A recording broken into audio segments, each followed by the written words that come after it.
Olá, bom dia. Seja muito bem-vindo ao programa Gestão com Identidade do Aquila, empresa especializada em gestão por resultados. Aqui vamos trazer toda semana estratégias, técnicas e histórias de transformação em negócios para você que está aí do outro lado da tela, tentando melhorar os processos na sua empresa ou, quem sabe, empreender. O nosso programa de hoje fala sobre o pensamento estratégico de longo prazo. É preciso pensar no futuro, construindo ao mesmo tempo o presente. Por isso, o exemplo desse sábado é a Única, maior organização do setor de açúcar e etanol do Brasil. Com a gente, Evandro Gussi, presidente da Única, doutor em filosofia pela USP, mestre em Direito pela Universidade Federal do Rio Grande do Sul e bacharel em Direito pela Toledo Prudente Centro Universitário. Atuou como advogado e professor universitário, também foi deputado federal por São Paulo de 2014 até 2018 e membro titular da Comissão de Constituição e Justiça. Evandro, muito obrigada pela sua participação aqui no nosso programa. Você entrou em fevereiro de 2019 para a indústria de cana-de-açúcar mais conhecida como Única, uma organização que reúne mais de 110 companhias associadas. A entidade tem o objetivo de defender os interesses do setor sucroenergético. A organização tem papel estratégico no desenvolvimento da economia do país e no relacionamento com consumidores, governos, ONGs, empresas e, claro, a mídia. Eu queria muito agradecer pela sua participação, afinal, o açúcar faz parte da vida de todos nós, né? Sem dúvida, o açúcar é energia para o corpo, o etanol é energia para a mobilidade. Um prazer enorme estar aqui com você, Natasha. Eu queria trazer alguns dados, eu acho que são importantes para que a gente comece essa nossa conversa.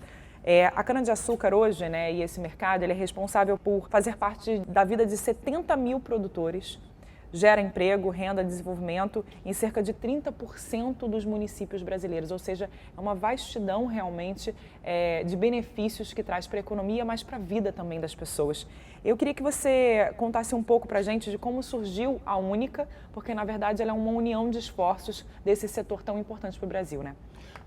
Conforme o setor foi se profissionalizando, se organizando no Brasil, e sobretudo nas últimas décadas, se vê a necessidade de ter uma instituição, uma associação, essa é a figura jurídica da Única, que pudesse funcionar com duas perspectivas. Primeiro, ser uma voz setorial, podendo conversar com os stakeholders, quer sejam públicos, quer sejam privados, levando a posição do setor, levando dados importantes para tomadas de decisão, quer seja da indústria automobilística, quer seja do poder público. E, por outro lado, também, a Única foi se transformando num centro de reflexão estratégica setorial. Obviamente, cada uma das suas companhias associadas tem os seus planos, tem o seu modelo de negócios e assim por diante, mas na Única elas se sentam para pensar no futuro das empresas enquanto setor. Quando a gente fala da indústria da cana-de-açúcar, a gente pensa só no açúcar, mas vai muito além disso. Qual a importância que você vê hoje desse setor para o Brasil? Bom, primeiro é o seguinte, 19% da energia ofertada no Brasil, quando eu falo energia, estou falando de eletricidade, energia que move os veículos, vem da cana-de-açúcar e hoje do milho também, que é um componente importante da nossa cadeia de valor. Então você tem, primeiro, uma produção agrícola importante, as usinas produzem aí cerca de 65% da cana ofertada no Brasil. Ao lado disso, como você já lembrou aqui, também nós temos os produtores independentes de cana, que vão ter aí cerca de 35% de responsabilidade da produção, são 70 mil fornecedores em média. Gerando alimento, né, uma indústria que se confunde um pouco com a história do Brasil. Intrinsecamente ligada, né? Mas o interessante é que, embora seja a mais antiga das agroindústrias brasileiras, é provavelmente uma das que mais se transformou nesses mais de 4 séculos. Porque hoje, como a gente vê aqui, você tem um setor altamente mecanizado, digitalizado, com nível de profissionalismo, de governança. E eu digo com muita tranquilidade que a gente vive essa ideia do ESG bem antes dele se transformar num conceito e muito antes ainda da difusão dele no mundo e aqui no Brasil. Você assumiu a Única em 2019, um ano que estava parecendo muito bom e logo depois, em 2020, veio um ano ainda mais complicado. Queria que você falasse um pouco desse seu processo de gestão e os desafios que foram enfrentados desde que você assumiu. Sabe, quando eu olho para mim, eu vejo uma vantagem e uma desvantagem, porque a minha carreira é extremamente heterodoxa, ou seja, ela não é aquela carreira... Dá para perceber em todas as coisas que você já passou, executiva, né? Tradicional, e eu digo que às vezes isso é uma desvantagem, outras vezes isso é uma vantagem, porque isso me faz estar aberto ao novo. Mas eu tive uma vida acadêmica, depois venho para a política, uma coisa que não estava no plano, tá? E ao final volto, não sou candidato à reeleição, e volto para o mercado e via headhunting venho para a Única. O que eu enxergava ali era o seguinte: primeiro, nós tínhamos que, antes de mais nada, manter uma tradição e as conquistas de uma entidade de praticamente 30 anos. Então, sem uma sede de novidades que pudesse prejudicar tudo aquilo que tinha sido construído. Então, assim, a primeira missão era garantir que aquilo ali se sustentasse. E aos poucos compreendendo e refletindo junto com outros players importantes, e depois com certeza vamos falar disso, a Aquila teve um papel muito relevante, tem tido um papel relevante nesse processo, é justamente refletir o que deve ser o setor nos próximos 15, 20, quiçá 30 anos.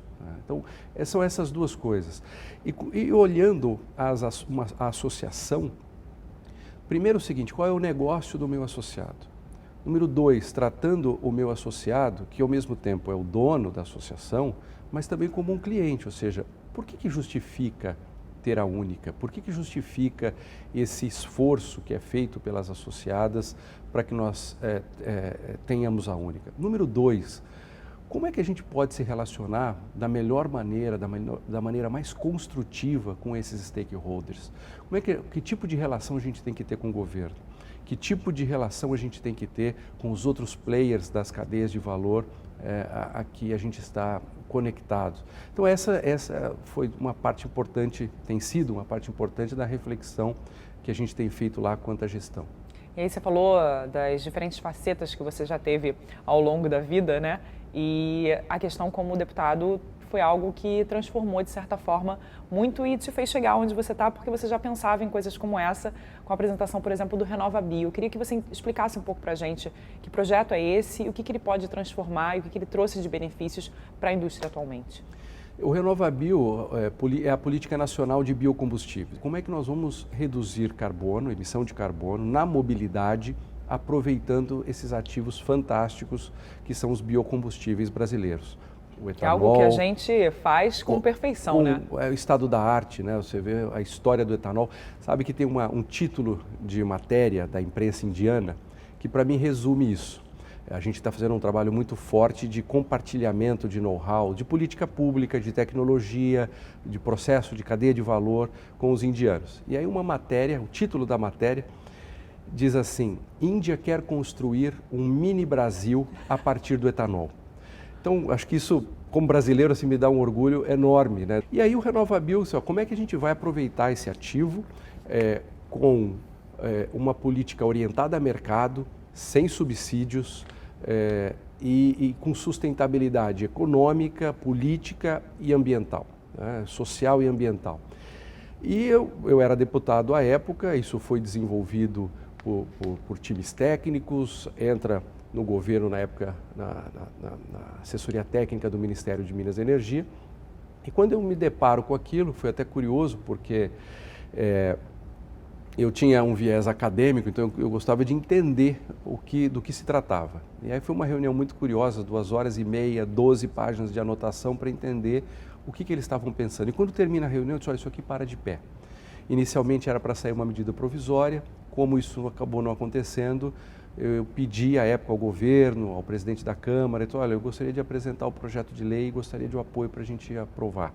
E aí a gente tinha 3 coisas fantásticas: uma base acadêmica muito forte, uma visão muito integrada do mercado, todos os players envolvidos nisso, e a política deu uma resposta fantástica. Também perceberam que aquilo era bom para o Brasil. Apresentamos dia 14 de novembro de 2016 o projeto de lei. 28 dias depois ele estava aprovado na Câmara dos Deputados e no Senado Federal, foi sancionado em dezembro de 2016. Um dos recordes aí de tempo de aprovação nas 2 casas. E hoje já estamos aí com milhões de toneladas de carbono evitadas, contabilizadas, negociadas. Podemos dizer que já é o primeiro mercado de carbono que roda, os títulos são negociados na B3, quer dizer, um processo com altíssimo nível de governança, público-privada, tem dado resultados muito interessantes para o país. Você introduziu o nosso próximo debate, que é a questão de que você saiu da política, mas você continua ali muito perto desses entes, automaticamente fazendo um papel muito importante na questão de levar esse nosso conhecimento, e agora o nosso novo parceiro ali de negociação é a Índia. Queria que você explicasse um pouco o que é esse processo de levar o etanol para lá e de que eles criem um mini Brasil ali dentro deles. A gente está falando de algo muito maior, a Índia é muito maior do que a gente em população e etc. Então, trazer esse conhecimento e fazer essa parceria deve ser extremamente importante para a gente. Olha, é muito realizador, antes de mais nada, e com desafios que você pode imaginar. A Índia é um país complexo, praticamente 1 bilhão e 400 milhões de pessoas. Né? A gente acha que a gente é grande e eles são muito maiores. Né? E num território que é metade do brasileiro aproximadamente. Mas a ideia ali é a seguinte, nós temos que reduzir emissões, isso está dado pelo mundo. O etanol é uma parte importante dessa solução, tanto que esse é o nosso lema, nós somos parte da solução. E isso não pode estar concentrado geograficamente, sobretudo num tempo em que segurança energética passa a ter uma relevância muito grande com a guerra russo-ucraniana. Uma das visões estratégicas que nós tivemos 3 anos atrás na Única foi, olha, se o etanol vai ser parte da solução de descarbonização, ele não pode estar concentrado nos Estados Unidos e no Brasil, como é o caso. Ele precisa estar difundido geograficamente. Aí nós fizemos um bom mapeamento de quais seriam os países com uma vocação e a gente tem um pouco rodado o mundo, difundindo com uma matriz bem interessante. A gente consegue chegar hoje ao país sem pretensão de ensinar nada, porque cada país tem sua história, tem sua cultura, tem o seu jeito de levar as coisas. É preciso adaptar, né? Mas compartilhando. Então, o nosso processo de compartilhamento, o Brasil tem aí uma experiência de mais de 40 anos de produção e consumo extremamente eficiente de etanol, e a Índia traz já resultados muito interessantes. Quando a gente chegava lá, o etanol era em 2019, o etanol era exótico para os indianos, e hoje você vê a Índia numa marcha acelerada, vamos chamar assim, já tem 10% de mistura em todo o país de etanol na gasolina, já tem um projeto sério para 20% até 2025 e devem ter a partir de 2026, inclusive já veículos flex praticamente em todo o país. É uma coisa que realmente está funcionando. Isso fizemos também em Tailândia, Paquistão, agora acabamos de voltar da Guatemala, que é um país que também deve trazer surpresas no curto prazo. E se Deus quiser, América Latina esse ano e África, que também tem vários países com vocação para o ano que vem. Justamente por isso, ninguém quer depender, independente das questões ideológicas aí, mas ninguém quer ter um novo gás russo do qual depender. Então a ideia é, o etanol só vai fazer sentido se ele estiver difundido em várias geografias. Então, e isso traz benefícios para o Brasil, de certa forma. Não é uma coisa só, tipo, eu estou dando a minha tecnologia. Não, isso ali é algo de trading muito importante, né? E antes de você pensar em exportação, precisa ter um mercado acontecendo. Tá? Então essa é a nossa ideia. E a exportação não é só de tecnologia. Eu diria assim, tem uma tecnologia política, porque o Brasil foi experimentando nesses 40 anos, uma série de políticas públicas que funcionaram, outras que não funcionaram. Então a gente consegue mapear isso junto com a indústria automobilística, que tem dado um apoio enorme para a gente nesse processo. Inclusive, na última missão, nós tínhamos representantes aí dos principais representantes da indústria automobilística. Estava lá o Pablo Dissi, da Volks, o Rafael Chang e o time dele da Toyota, o João Irineu da Stellantis, uma turma que vai criando uma visão de complementariedade, né? Tanto que a Única assinou lá um memorando de entendimento muito importante com a Cian, que é a equivalente à nossa Anfávia aqui, justamente para compartilhar todos os estudos, testes, motores, para que eles possam fazer isso de uma maneira sem cometer eventuais erros que a gente tenha cometido. A gente já cometeu, né? A gente até brinca com eles, foi uma fala do Pablo lá, vocês podem cometer novos erros, mas não deveriam cometer aqueles que a gente já cometeu. A gente está falando muito do papel da Única e do que ela tem de abrangência, então assim, eu vou ler algumas coisas. A Única tem atuação nas áreas de energia, meio ambiente, tecnologia, comércio exterior, responsabilidade social corporativa, sustentabilidade, legislação, economia, comunicação. Como dar conta de tantos papéis numa única entidade? A gente diz na Única que a gente tem uma segurança, a gente não vai morrer de tédio. De tédio não vamos morrer, porque isso é a coisa que mais me encanta lá, porque a gente tem uma visão muito 360 graus. Um dia nós estamos falando sobre alimentação e a importância disso, do equilíbrio no consumo de açúcar, para a saúde humana. No outro dia estamos falando sobre sustentabilidade, é um setor com uma cadeia circular impressionante, não se perde nada. Então, a cana ela é moída e você faz açúcar, faz etanol, com bagaço você faz energia elétrica, com os resíduos você faz biofertilizantes e agora uma explosão do biogás e do biometano que a gente faz com vinhaça, torta de filtro e a palha da cana, é igual o gás natural, só que com uma pegada de carbono muito menor. Que é o biogás, né? Que é o biogás e o biometano. O setor deve ser responsável aí por mais de 70% da oferta de biogás potencial que o Brasil tem aí nos próximos anos. E aí a gente já saiu do açúcar, do cafezinho para E no outro dia estou falando sobre energia elétrica e no outro dia falando sobre créditos de carbono, isso no Brasil, fora do Brasil. A gente tem um time muito bom e, mais importante, um modelo de governança para a associação, que eu posso dizer sem faltar com a modéstia, que é um benchmark brasileiro.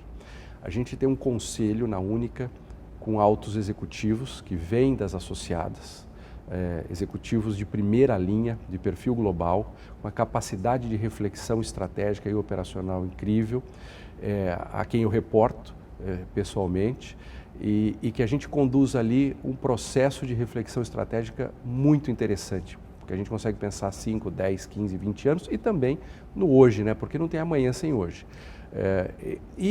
Um time depois com uma capacidade de entrega muito grande e um suporte dessas associadas. Então, no fundo, um time da Única, que numericamente é pequeno, mas quando a gente extrapola isso, buscando os técnicos, né, das associadas, que são hoje aí referências nacionais, referências internacionais, a gente consegue a entrega justamente por essa visão assim, holística e de cooperação. Quando a gente falou, você falou de cana-de-açúcar, a gente já falou de etanol, a gente falou de biogás, ou seja, existe aí um rol muito grande do que explorar ainda nesse mercado sucroenergético. E a gente tem duas grandes coisas que você acabou de trazer, que é a questão do biogás, que é algo extremamente importante, queria que você tratasse um pouco mais disso, e falasse um pouco da questão do setor dos carros, né? Porque automotivo, você acabou de dizer da importância deles na entrada com a Índia, né, nessa parceria, e do quanto foi importante que eles fossem junto como setor, mas principalmente porque o etanol hoje é o grande combustível que mostra que o Brasil pode fazer muito mais com a nossa cana-de-açúcar e está exportando isso para lá. Então, eu queria que você tratasse um pouco de etanol e biogás. Isso é uma coisa interessante, porque, no fundo, tem uma confusão que tem acontecido, às vezes, entre a tendência e a resposta tecnológica para você atender a tendência. Porque os carros elétricos estão vindo por aí, né? Sim, e a gente valoriza isso, toda a oferta tecnológica é bem-vinda. Mas qual que é a tendência? A tendência é descarbonização. Como é que nós vamos atingir a tendência? Vai depender das respostas tecnológicas e quando também, né? Viáveis, e viáveis não só no tempo, viáveis para determinados lugares. Então, como é que a gente trata isso? Nós precisamos reduzir carbono. Eletrificação é uma maneira de fazer isso, onde você tem uma fonte de energia elétrica de baixo carbono. Porque a Índia, por exemplo, que tem mais de 80% da sua energia vindo de fóssil, você eletrificar, você não vai ter um carro elétrico, você vai ter um carro a carvão, porque eu tenho que contabilizar todo o ciclo de vida do combustível. Não dá para dizer, meu carro é zero emissão porque ele não tem um escapamento, mas a energia numa tomada que é produzida de carvão. De carvão, quer dizer, não faz nenhum sentido porque o aquecimento não é local, o aquecimento é global. As mudanças climáticas não são eventos regionais, são eventos planetários.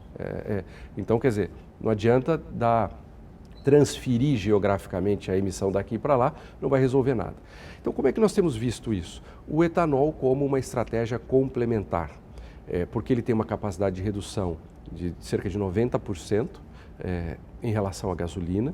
Então, onde você tem etanol, por exemplo, no Brasil, hoje um veículo elétrico, porque nós temos uma matriz elétrica bem limpa, ele tem emissões muito parecidas com o etanol. Então, uma parte da indústria automobilística está dizendo, olha, por que nós vamos gastar mais de R$1 trilhão numa grande mudança da infraestrutura? Nós teremos que acabar com a ideia do combustível líquido, dos postos de abastecimento, sistemas de distribuição como a gente conhece hoje. E a gente pensa em emprego, em economia. Para ter ali o processo de recarga, né? Que vai acontecer, que precisa acontecer e que tem um espaço importante para ele. Mas simplesmente mudar tudo, para quê?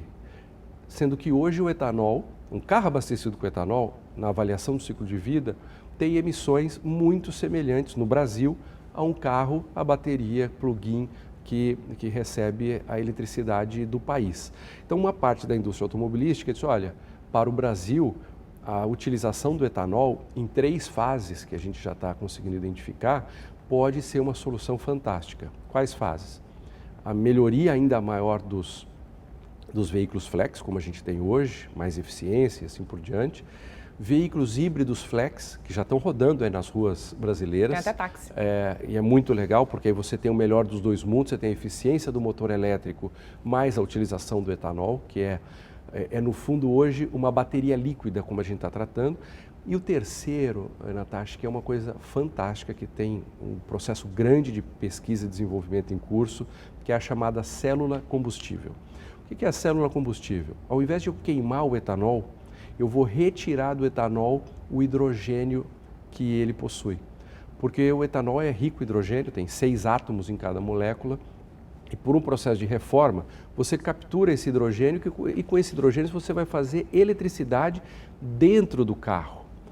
E você vai ter então um veículo elétrico, só que que gera a sua própria eletricidade a partir do etanol. Qual a vantagem disso? Eu tenho toda a infraestrutura de abastecimento pronta, não precisaria mudar, e aí no fundo o etanol sai de um combustível, ou seja, algo que vai ser queimado, para uma bateria líquida. E isso se aplica igualmente ao biogás, ao biometano. Então a visão do setor para os próximos 10, 15, 20 anos é que etanol e biogás não são mais combustíveis no sentido etimológico da palavra, ou seja, coisa para ser queimada, mas eles são baterias de hidrogênio que são fáceis de transportar, né? Porque tudo bem, a gente pode ter o transporte do hidrogênio em si, mas é uma cadeia logística desafiadora, ainda cara. Então, você transportar esse hidrogênio, que é ultra verde, é muito mais verde do que o hidrogênio produzido em qualquer lugar do mundo, a partir do etanol, com a infraestrutura logística que já está dominada, que já tem preço conhecido pelo mercado, pode e vai ser uma opção importante para o Brasil, para a América Latina, e a gente diz que pelo menos para países africanos e uma parte importante e muito populosa da Ásia. Em que momento foi necessário procurar o Aquila para transformar os processos de gestão dentro de uma entidade que trabalha com tantos processos? Justamente por isso, a gente tem olhado cada vez mais para a Única sob 2 perspectivas. Olhar o negócio dos nossos associados e olhar a Única como um negócio. Isso nasce, em primeiro lugar, de novo, por uma governança bem organizada, uma relação entre management e conselho, que hoje segue aí aquilo que há de melhor no processo de governança. E aí esse management tem ali missões claras dadas pelo board, pelo conselho. Como é que a gente pode melhorar esses processos sob a perspectiva operacional, sob a perspectiva orçamentária e financeira, a gestão dos nossos recursos humanos também, como é que nós podemos trabalhar isso? E aí a gente já sabe que o Aquila é um benchmark nesse processo, uma capacidade, uma entrega muito grande nos processos, tanto da revisão estratégica, ou seja, onde a gente quer chegar, quem nós queremos ser. Pensamento de futuro, daqui a 10, 15, 20 anos, né? O que Única precisa ser? A gente valoriza a Única dos 30 anos atrás, praticamente, e é sobre ela que a gente estabelece as bases, mas para uma Única que precisa estar daqui 15, daqui 20 anos. E aí o Aquila tem trazido, porque a gente está em curso ainda e não para esse processo, a gente mapear os nossos processos de gestão, construir standards operacionais, ou seja, que as coisas possam ter uma ordem para que elas possam acontecer sempre de uma maneira mais padronizada possível. Embora, como a gente lide com stakeholders, a gente tem surpresas diárias. São pessoas diferentes porque também. são tomadores de decisão que não estão sob o nosso controle. Isso é interessante, porque diferente de uma empresa em que muitos dos processos decisórios estão ali no guarda-chuva da decisão da própria empresa, na Única não. Na Única nós lidamos com as decisões que o governo toma, decisões que outros players do mercado tomam, e a gente tem que entender onde a gente entra nesse processo. E o Aquila tem nos ajudado muito, tanto na reflexão estratégica, quanto no processo operacional e financeiro orçamentário. Queria falar um pouco desses processos. Vocês fizeram há pouco tempo um workshop com lideranças da Única, né?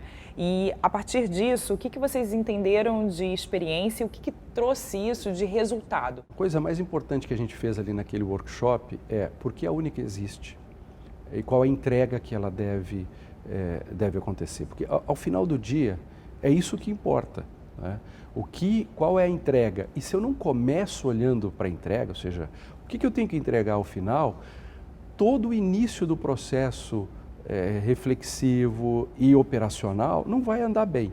Então, esse workshop, nós passamos ali 2 dias extremamente intensos. De imersão, todo mundo fechado ali na sala, sem praticamente contatos externos, muito bem orientados. A Aquila desenhou dinâmicas interessantes e permitiu que a gente pudesse tirar também do nosso time aquilo que a gente tem de melhor lá, mas com esse foco, ou seja, para o que a gente existe, né? Bom, se a gente existe para isso, se essas são as entregas que a gente tem que oferecer, aí conversa número 2, como é que a gente operacionaliza para que isso possa efetivamente acontecer. Isso significa rituais de gestão? Sem dúvida, nós estamos numa fase agora de final de desenho desses rituais de gestão para que a gente possa ter ali processos com um grau de previsibilidade e que no fundo todo mundo saiba como todos vão agir. Eu gosto muito da vela e acho que aqui tem uma analogia interessante. O elemento mais importante para o velejador é o vento e você não controla.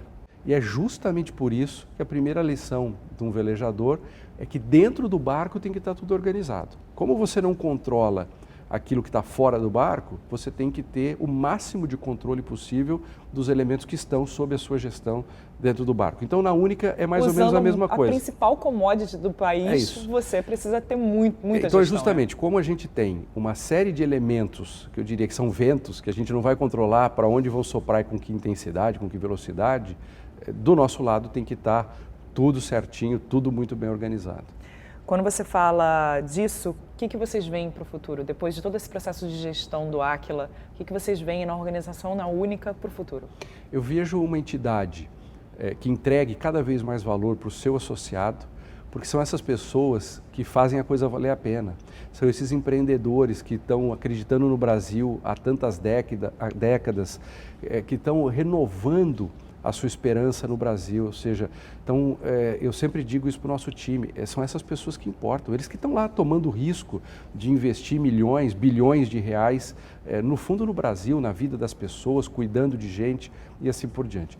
E número 2, como a gente tem conseguido ajudar o governo, tomador de decisão, oferecendo informações importantes, não só no Brasil, mas fora dele. Então, eu vejo espero uma Única com maior capacidade dessas 2 entregas. Número 1, fazendo jus à confiança que a gente merece desses empreendedores e desses milhares e milhares de colaboradores que as nossas associadas possuem, e de outro lado poder contribuir com o país, melhores políticas públicas, não só aqui, mas também fora das nossas fronteiras. Eu queria te agradecer muito pela sua participação aqui no programa. Foi um prazer enorme, de fato é um assunto sempre muito inspirador. Nossos encontros são sempre aos sábados, aqui na tela da Band. Você também pode rever todos os outros programas acessando o canal do Aquila no YouTube. Siga o Aquila também nas redes sociais e a gente te espera no próximo sábado. Até lá!